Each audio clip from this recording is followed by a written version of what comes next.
Hello students, आपका पुनः आज के इस नए वीडियो में स्वागत है। और आज के इस वीडियो में हम देखने वाले हैं भोज बीए फर्स्ट ईयर 2021 का सब्जेक्ट राजनीति विज्ञान का हम प्रथम प्रश्न पत्र का असाइनमेंट का हम हल देखने वाले हैं ना। फर्स्ट क्वेश्चन पेपर का आपका असाइनमेंट का हल देखने वाले हैं, है ना।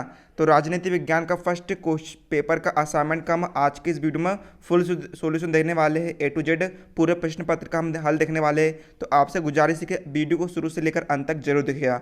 चलिए अब हम वीडियो को बिना किसी देरी के शुरू करते हैं। तो देखिए यहाँ पर जो आपका पहला प्रश्न है राजनीति विज्ञान के स्वरूप का वर्णन कीजिए। तो देखिए इसके आंसर में आपको लिखना है, इसके आंसर में आपको लिखना है राजनीति विज्ञान के स्वरूप प्रकृति के संबंध में विद्वानों में मत विभिन्नता। विद्वान इसे सत्ता मान तो दूसरे इसे विज्ञान की श्रेणी में रखते हैं। प्रसिद्ध विद्वान अरस्तु ने राजनीति शास्त्र को सर्वोच्च कहा है, जबकि बकल और मेटलैंड जैसे विद्वान इसे विज्ञान मानने के लिए तैयार नहीं हैं। बकल ने तो राजनीति विज्ञान को कलाओं में भी सबसे पिछड़ा हुई कला कहा है। इसके बाद देखिए सेकंड क्वेश्चन है आपका राज्य के 3 तत्वों का वर्णन कीजिए। तो देखिए हेडिंग डालेंगे राज्य के 3 तत्व। तो देखिए यहाँ पर आपको लिखना है, पहला है जनसंख्या, दूसरा निश्चित भूभाग, तीसरा शासन या सरकार। तो देखिए हम वर्णन करेंगे। पहला है जनसंख्या। किसी भी मानवीय संस्था रचना के लिए जनसंख्या अस्तित्व आवश्यक तत्व है। मनुष्यों की ही अनुपात संस्था है। मनुष्य के बिना कोई मानव समुदाय नहीं बन सकता। लेखकों के अनुसार बिना जीवित मनुष्यों के पृथ्वी के किसी खाली भाग में राज्य नहीं बन सकता। गेटल के अनुसार मनुष्य के शाश्वत अंतः संबंध की प्रक्रिया द्वारा ही राज्य की उत्पत्ति हुई है। इसलिए बलस ने भी कहा है राज्य के व्यक्तित्व का आधार जनता में निधि है। इसके बाद देखिए जनसंख्या का होना राज्य की बुनियादी आवश्यकता है। फिर यह प्रश्न उठता है कि राज्य की जनसंख्या कितनी होनी चाहिए। प्लेटो ने रिपब्लिक में एक आदर्श राज्य के लिए 5 या 40 जनसंख्या निश्चित की थी। अरस्तु ने राज्य के लिए कोई निश्चित जनसंख्या नहीं बतलाई। उसने सिर्फ इतना कहा था कि जनसंख्या ना बहुत अधिक हो और ना कम। जनसंख्या इतनी हो कि उसका भरण पोषण सरलता से हो सके और साथ ही राज्य का रक्षा भी उससे हो सके। इसके बाद देखिए सेकंड हेडिंग आप लिखेंगे निश्चित भूभाग। राज्य का दूसरा आवश्यक तत्व भूमि है। उसके बिना कोई जन समुदाय राज्य नहीं बन सकता। यथावत जातियाँ जो स्थायी रूप से किसी भी भूखंड पर निवास नहीं करती वे राज्य नहीं कर सकती। संसार भर के यहूदियों में एक विशेष प्रकार की भावनात्मक एकता थी, किंतु वे भूमंडल के विभिन्न देशों के बिखरे हुए थे और किसी निश्चित भूभाग पर उनका कब्जा और स्वामित्व नहीं था। इसके बाद देखिएगा स्वामित्व नहीं था, अतः उन्हें राज्य की संज्ञा नहीं दी जा सकती है। जब उन्होंने फिलिस्तीन के एक भाग पर स्थायी स्वयं से स्वामित्व प्राप्त कर लिया तो वे एक राज्य बन गए। इसलिए तो सिलकास्त्र लिखते हैं, एक देश में एक स्थान से दूसरे पर घूमने वाले घुमक्कड़ कबीले राज्य नहीं बनाते। बलशाली ठीक भी कहते हैं राज्य का पहला आधार जनता है और इसके साथ ही दूसरा आधार वह धरती है। इसके बाद देखिए तीसरा पॉइंट आप लिखिएगा शासन या सरकार। एक निश्चित प्रदेश पर जनता के निवास करने से वह आवश्यक नहीं कि वह राज्य बन जाए। राज्य कहलाने के लिए उसका एक राजनीतिक संगठन होना परम आवश्यकता है। बिना सरकार के राज्य नहीं हो सकता। यद्यपि बिना राज्य के सरकार का अस्तित्व संभव नहीं है। गिलक्रास्ट के अनुसार सरकार वह मशीनरी है जिसके माध्यम से राज्य की अभिव्यक्ति होती है। किसी निश्चित भूभाग पर स्थित जन समुदाय उस समय तक राज्य का निर्माण नहीं कर सकता जिस समय तक उसके राजनीतिक संगठन का निर्माण संपन्न ना हो गया हो। सरकार ही राज्य का संगठनात्मक स्वयं है। इसके बिना राज्य एक संकल्पना अथवा विचार बनकर रह जाएगा। वास्तव में राज्य का बाहरी रूप सरकार है। इतना आपको आंसर लिख देना है। अब देखिए तीसरा प्रश्न की तरफ हम बढ़ते हैं। तीसरा प्रश्न है लोक कल्याणकारी राज्य की अवधारणा को समझाइए। तो देखिए आप हेडिंग डाल देंगे लोक कल्याणकारी राज्य की अवधारणा। लोक कल्याणकारी राज्य की प्रमुख अवधारणा निम्नलिखित है। पहली हेडिंग आप डालेंगे आर्थिक सुरक्षा पर बल। तो देखिएगा लोक कल्याणकारी राज्य बुनियादी रूप से आर्थिक सुरक्षा के विचार पर आधारित है। जब तक आर्थिक सुरक्षा नहीं होगी तब तक राज्य सत्ता आम जनता के हित में कार्य करने वाली नहीं मानी जा सकती है। किसी भी राज्य के संविधान में चमकीले स्वतंत्रता के आश्वासन उस देश की निरीह भूखी व अभावग्रस्त जनता के पेट के ज्वाला को शांत नहीं कर सकता। अतः लोक कल्याणकारी राज्य आर्थिक सुरक्षा पर ही सर्वाधिक ध्यान देता है। आर्थिक सुरक्षा में 3 बातें शामिल है। इसके अंतर्गत देखिएगा का सभी व्यक्ति को रोजगार, शारीरिक व मानसिक रूप से स्वस्थ व्यक्तियों को उनकी योग्यता के अनुसार रोजगार देना। 12 नंबर न्यूनतम जीवन स्तर। कल्याणकारी राज्य नागरिकों के सामान्य जीवन स्तर को बनाए रखने का प्रयास करता है। गा वाला देखिएगा अधिकतम आर्थिक समानता की स्थापना। और आपकी पूर्ण समानता ना हो तो संभव है और ना ही वांछनीय, किंतु अमीरी और गरीबी के बीच के अंतर को कम करने का प्रयत्न राज्य अवश्य करता है। इसके बाद देखिएगा इसके अंतर्गत आपका सेकंड पॉइंट है राजनीतिक सुरक्षा पर बल।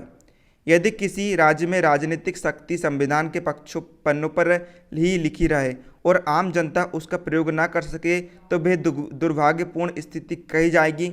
एक लोक कल्याणकारी के लिए यह जरूरी लगती है। फिर नेक्स्ट पॉइंट आप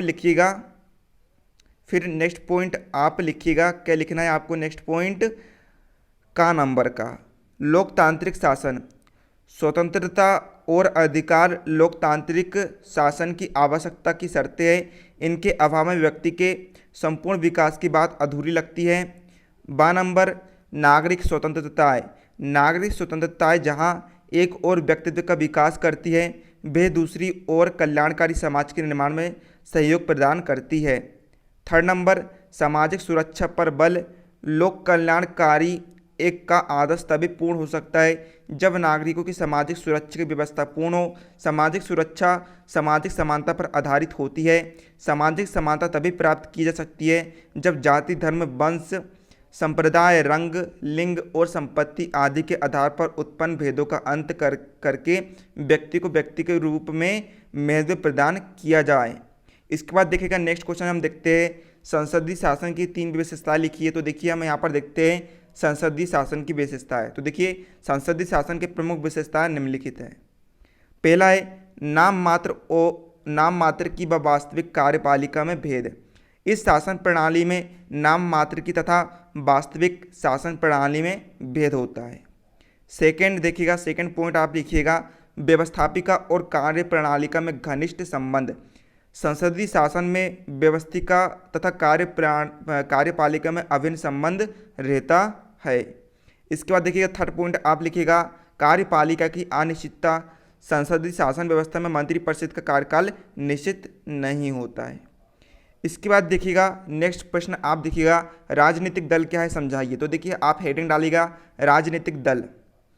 तो एडमंड बर्ग के मतानुसार है ना, यहाँ पर एडमंड बर्ग के मतानुसार हम देखते हैं राजनीतिक दल ऐसे लोगों का समूह होता है जो किसी सिद्धांत के आधार पर अपने सामूहिक प्रतिनिधियों द्वारा जनता के हित में काम करने के लिए एकता में बंधे हो। लेखक ने कहा है राजनीतिक दल संगठित नागरिक के उस समुदाय को कहते हैं जो इकट्ठे मिलकर राजनीतिक इकाई के रूप में कार्य करते हैं। इसके बाद देखिएगा गिलक्रास्ट के शब्दों में राजनीतिक दल उन नागरिकों का एक संगठित समूह है जिनके राजनीतिक विचार एक दूसरे से होते हैं तथा जो एक राजनीतिक इकाई की तरह काम करके शासन पर नियंत्रण करने की चेष्टा करते हैं। प्रश्न 6वां आप देखिएगा राजनीति विज्ञान एवं भूगोल के संबंध पर संक्षिप्त टिप्पणी लिखिए। तो देखिए आंसर देखिएगा राजनीति विज्ञान एवं भूगोल में बड़ा गहरा संबंध है। प्लेटो से लेकर वर्तमान लेखकों तक ने इस बात पर बल दिया है कि राज्य की जनता पर उसकी जलवायु, भौगोलिक रचना, समुद्र से प्रतिवेष्टित होना, धरती की विशिष्टता, पहाड़ों व वनों की उपस्थिति अथवा अभाव, मैदानों, नदी और समुद्र की ओर विकास का प्रभाव पड़ता है। भूगोल राष्ट्रीय एवं अंतर्राष्ट्रीय को प्रभावित करता है। भौगोलिक परिस्थितियाँ तथा जलवायु राष्ट्र के चरित्र को प्रभावित करती है।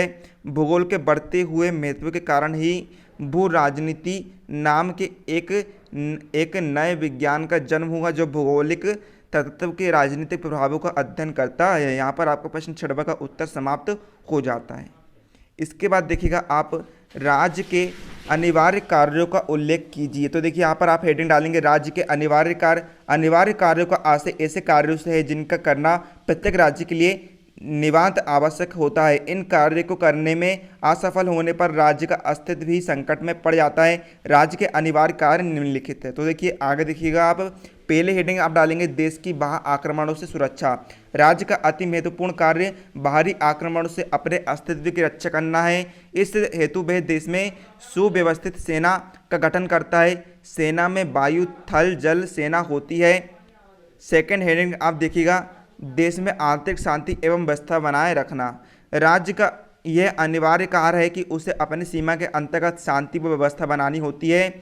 इसके लिए राज्य अपराधी को दंड देता है। इसके बाद नेक्स्ट पॉइंट आप देखिएगा न्यायिक व्यवस्था। न्यायिक व्यवस्था करना भी राज्य का अनिवार्य कार्य है। यह राज्य की जिम्मेदारी है कि सभी व्यक्तियों को समान रूप से बिना किसी भेदभाव के न्याय प्रदान करे। राज्य इसके लिए फौजदारी दीवानी एवं संबंधी न्यायालयों की व्यवस्था करता है। इसके बाद देखिएगा नेक्स्ट पॉइंट आप चाहे तो लिख सकते हैं फिर नहीं भी लिख सकते हैं ना, इतना सारा आप पॉइंट लिख सकते हैं। इसके बाद हम नेक्स्ट क्वेश्चन देखते हैं अधिकार और कर्तव्य साथ साथ चलते हैं। तो देखिए इसका आंसर आप लिखिएगा अधिकार और कर्तव्य में इतना घनिष्ठ संबंध है कि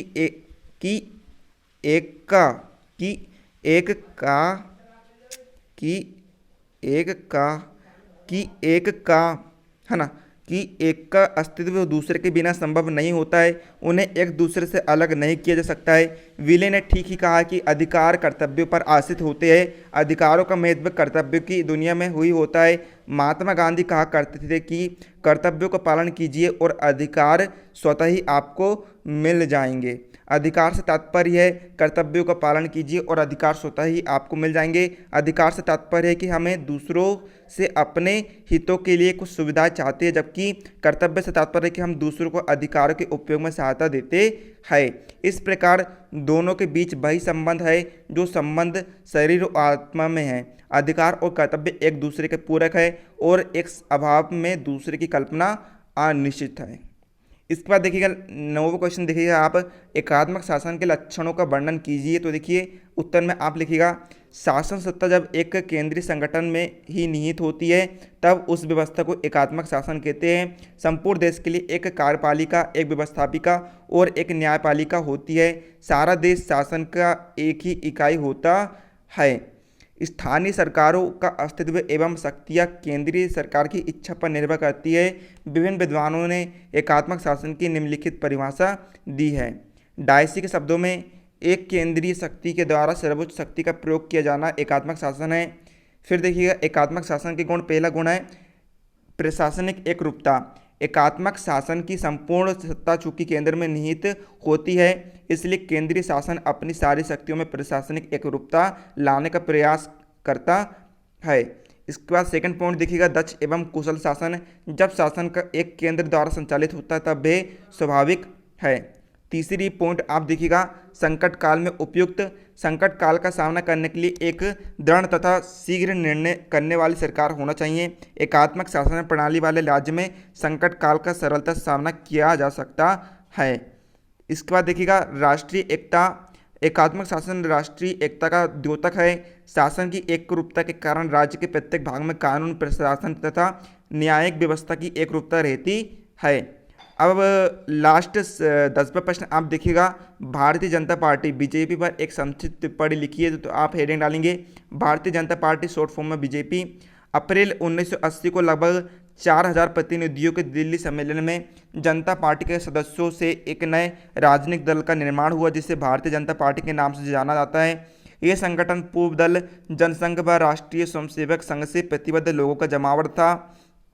श्री अटल बिहारी वाजपेयी इसके अध्यक्ष बनाए गए। पार्टी ने जयप्रकाश नारायण की संपूर्ण क्रांति तथा गांधीवादी अर्थव्यवस्थी दृष्टि को अपना आदर्श बनाया और 6 मई 1980 को जारी किए गए अपने आधारभूत नीति वक्तव्य में पार्टी को 5 निष्ठाओं से प्रतिबद्ध किया। मई 1980 में 9 राज्यों की विधानसभा के लिए जो चुनाव हुए उसमें भारतीय जनता पार्टी को बेसी सफलता नहीं मिली, फिर भी वे मध्य प्रदेश व राजस्थान में सफल रही।